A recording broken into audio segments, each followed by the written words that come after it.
The question invariably is this: what's so terrible about a nuclear Iran? I'm talking about people who make decisions in parliaments around the world. They say, look, we faced off with the nuclear Soviet Union for decades. Everything's fine. We won, they lost. Well, it wasn't so simple for those of us who have not such short memories. There were tripwire situations where we were almost in international, ubiquitous Armageddon. Bay of Pigs, Yom Kippur War. There was always a fear of a tripwire situation where the world would be annihilated. Most of us are not too young to remember that. But there's something else, far more pressing. The face-off between the United States, NATO, the free world, and the Soviet Union was based on an idea called mutually assured destruction. All right? It's like two kids in the schoolyard. I'm not going to punch you because you're going to punch me back. So we both stay more or less equal. You hit me, I'm going to hit you. You nuke me, I'm going to nuke you. So nobody nukes each other. That's based on what? The idea that one side cares about being nuked. What if you're dealing with an antagonist who has spent their political, ideological, theological raison d'etre teaching 3-year-old children the glory of blowing themselves up with others?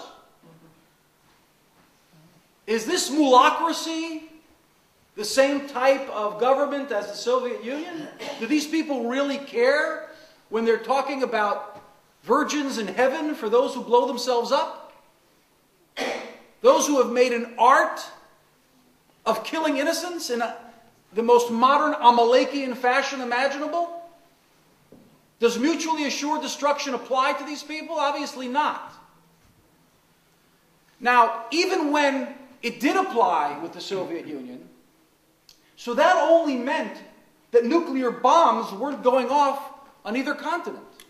Did that mean that wars weren't fought by proxy? The United States and the Soviet Union were at war during all that period.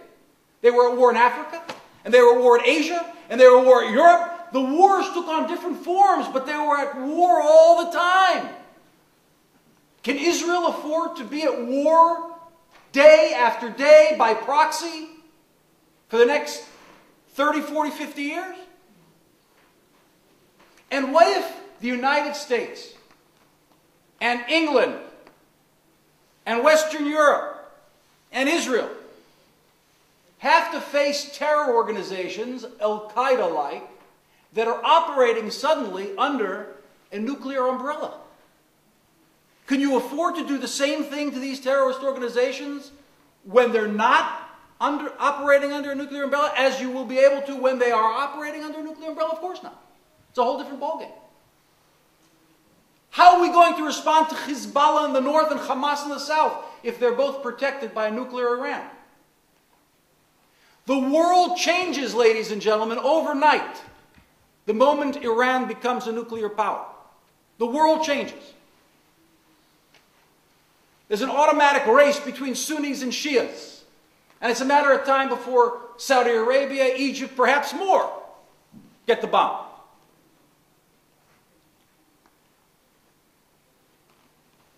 Everything must be done.